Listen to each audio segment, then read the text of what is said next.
Good afternoon,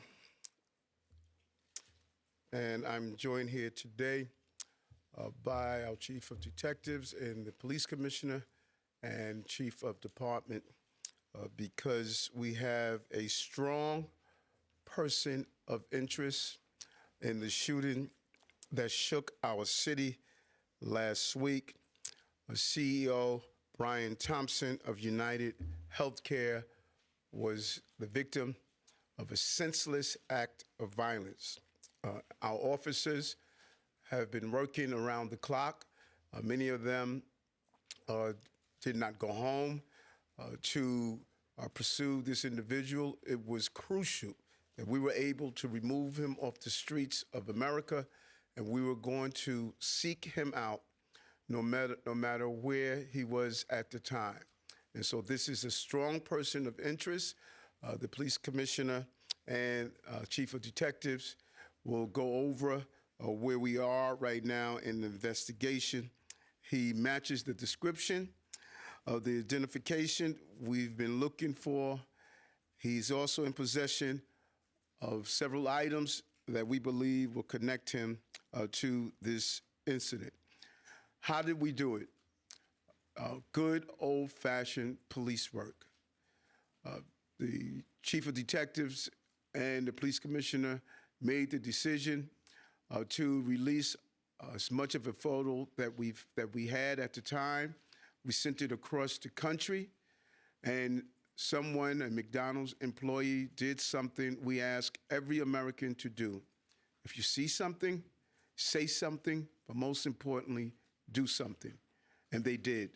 And because of that, we believe we have a strong person of interest to deal with this case. I want to now turn it over to the Police Commissioner of the City of New York, Commissioner Tisch.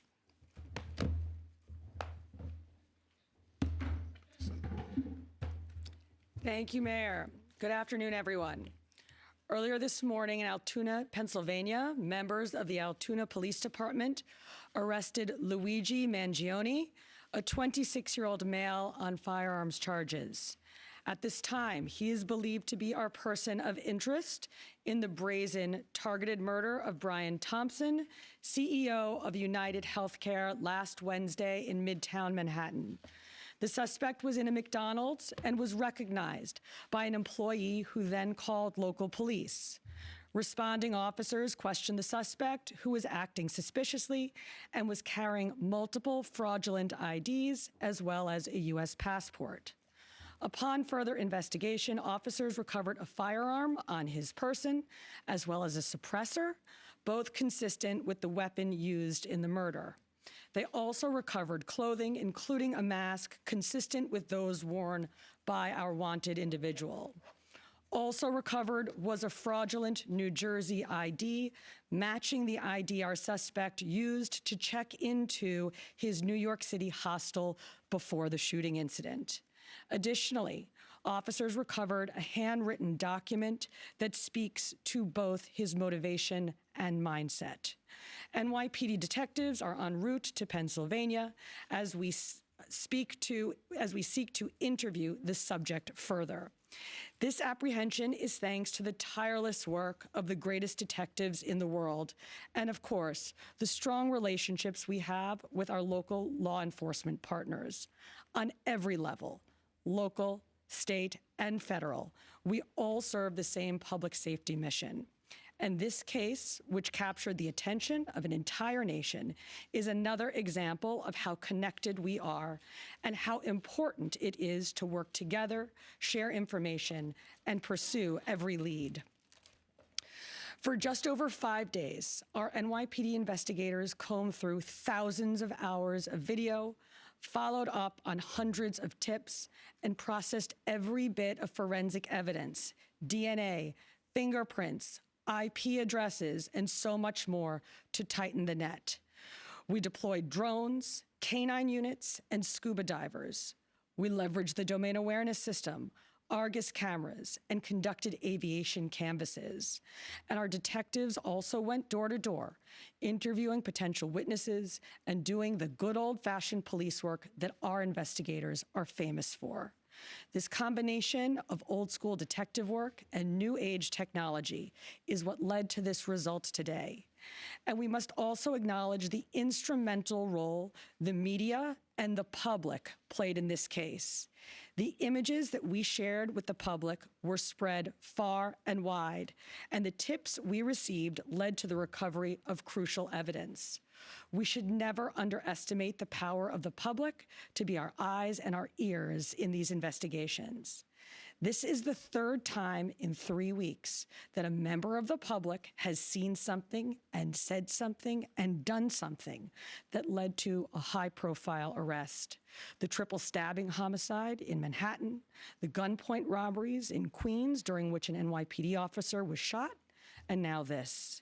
Now, the case will continue through the criminal justice process, and while we are proud of today's accomplishment, we must, of course, remember that a family is in mourning. I want to again extend my sympathies to Brian's family, his co-workers, and all who knew him. Finally, I want to thank the women and men of the NYPD, especially our Detective Bureau personnel, with a strong assist from our intelligence analysts. We also thank the SAC of the FBI's Criminal Investigative Division, Leslie Rodriguez-Bekshies. And I want to commend the staff of the Manhattan DA's office, and especially DA Alvin Bragg. He has been working with us 24/7 on this case, and I am incredibly grateful for his partnership. I'll now pass it along to our great Chief of Detectives, Joe Kenny, who will provide additional information. Chief. Thank you, Commissioner. Good afternoon. As the Commissioner stated earlier, a male was taken into custody today in Altoona, Pennsylvania this morning. He has been identified as Luigi Nicholas Mangione. He's a male, 26 years old. He was born and raised in Maryland. We know he has ties to San Francisco, California, and his last known address was Honolulu, Hawaii. He has no prior arrest history in New York. Members of the NYPD Detective Bureau are currently traveling to Pennsylvania with members of the Manhattan District Attorney's Office to interview this subject. This case was brought to a successful conclusion based on the coordinated effort between numerous NYPD units, including the Intelligence and Counterterrorism Bureau, our federal partners at the FBI, the Manhattan District Attorney's Office, and of course, members of the Altoona Police Department in Pennsylvania. On Thursday, one day after this crime was committed, the NYPD released a photo of the shooter in this case. This picture was obtained by the NYPD during one of their extensive video canvasses. We took that photograph and we asked for the public's help in identifying this subject, and the public responded. Hundreds of tips began to pour into our hotline. Each tip was investigated thoroughly, and we began to release additional photographs as they came into our possession. The NYPD provided these photos to numerous media outlets. Local, national, and international outlets released the photo via television, print, social media, and online content. Luckily, a citizen in Pennsylvania recognized our subject and called local law enforcement. Members of the Altoona Police Department responded to the call, and based on their investigation, they notified the NYPD. This investigation is still active and ongoing. Thank you very much. We're going to take questions on shooting first, and then we'll... Mark? I had a couple questions about the document that he was found in possession with. Can you go a little bit more in depth about those motivations that you mentioned? Was that CEO specifically named in that document? Was there anything more about him wanting to go after others? And also in that document, was there any indication that explains us how the level of detail that he went into killing him? Like, is there anything? Like I said, that document is currently in the possession of the Altoona Police Department as part of their investigation. But just from briefly speaking with them, we don't think that there's any specific threats to other people mentioned in that document. But it does seem that he has some ill will toward corporate America. Over here, sir. NJ? Chief, was the suspect wearing a mask at the time he was spotted in the McDonald's? And also, criminal cases often have a linchpin. Can you point to a single linchpin that helped crack this case? There's numerous linchpins in this case, in the fact that we've recovered an enormous amount of forensic evidence, an enormous amount of video, and once again, with your help and the public's help. So I really couldn't put it on one thing, but If I had to, it would be the release of that photograph from the media. Dean? What you said he had a passport on him. Do you believe he was trying to flee the country? And also, are you still looking for any evidence in Central Park in regards to the bike? We had divers in the water yesterday that came up negative results. The passport, we don't believe that he was planning on doing any traveling at this time. We don't think at this point in our investigation, we don't think he was trying to flee the country. The person at the McDonald's, were they buying food? What were they doing at that exact moment? He was an employee at the McDonald's. Right. But what was the suspect doing? He was sitting there eating. Will the suspect be brought back to New York and charged here, and when? We're going to have to work that out with the Manhattan District Attorney's Office in Altoona, Pennsylvania. He's going to be facing gun charges there, and at some point we'll work out through extradition to bring him back to New York to face charges here, working with the Manhattan District Attorney's Office. Hi, Anita from the New York Post. I was just hoping to get more details on the capture itself. Did he put up a fight? Did he say anything to cops? And we've also reported that he published online anti-health care industry rantings. Can you share with us some of the services that he posted on? We're still working through his social media. We're going to do a complete scrub of that. Preliminarily, like I said, he seems that he has some ill will toward corporate America, but that will all come out as part of our investigation. We're not done here. We're still going to be putting this together. We're still going to be working very hard to bring this to a successful conclusion. And the capture itself, did he put up a fight? Did he say anything to police? I don't have that information. Oh, sorry. Can you elaborate on how he got there, the path he took from Port Authority and on the George Washington Bridge to Altoona, PA? Same thing. This just happened this morning. We'll be backtracking his steps from New York to Altoona, Pennsylvania. I was going to ask if we knew anything, if he took a bus to Philadelphia first and then somehow got to Altoona. But We're still working on that. We're still working through that. Is there any indication that anybody else was helping him from the inside, as far as tracking the CEO's movements? Once again, we're still working this investigation very hard. It's not at its conclusion yet. That could come out during our investigation, but as of right now, we have no indication that that took place. Chief, did he have any weapons or anything like that with him when he was arrested? He was in possession of a ghost gun that had the capability of firing a 9mm round and a suppressor. Can you get into a little bit about the technical aspects of the investigation? I know you deployed an unprecedented amount of technology. You also activated the Sentry program through Intel. Can you talk about how that is going to play into actually building the case as far as cell phone and all of the other technical aspects of what you've done? In this case, it really came down to technology was the use of drones in Central Park, and really comes down to the video canvas that we did.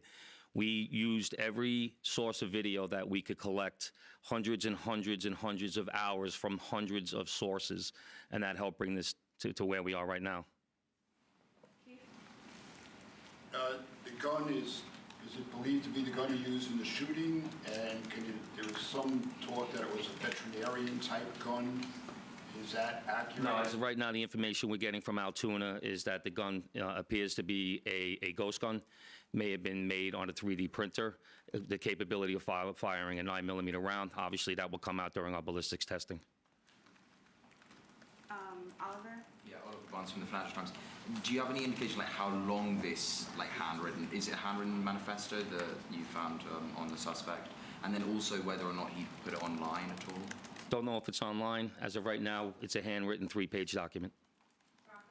Chief, does he have ties to that area, and was he someone who you knew by name before his arrest? We believe he may have attended college in Pennsylvania, but like I said earlier, he has ties to Maryland and California and Hawaii. And you knew him by name before today? Was his name on your radar? Excuse me? Was his name on your radar? Was he someone who you had been looking into before his arrest? No, we did not have his name prior to today. Brent, it's okay. Does he have any prior arrests? I know there were none for New York City, but is there any prior arrests anywhere else in the country? We have not come across any arrests in the country.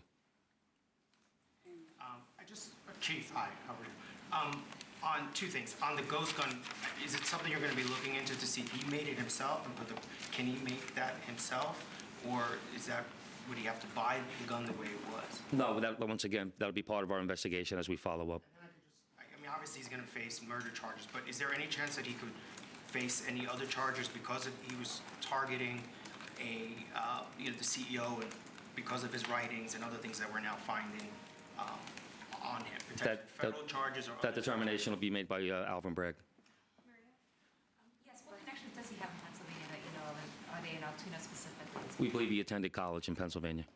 Does he know anybody in Pennsylvania? Wouldn't be able to tell you that. All right, we're gonna take one more question on shooting, Marla, and then we're gonna go. Is there, what, you talk about the manifesto having said things against corporations, but specifically UnitedHealthcare, and do you believe that Mangione acted alone? We believe at this point, our investigation is leaning toward he was acting alone. So, like I stated earlier, we're still working through the investigation. We're not stopping today. And as far as the manifesto, like I said, I don't have the complete details of that. It's in the possession of the Altoona Police Department. We're gonna shift to opt-out. Yep. Good job, Chief. Commissioner?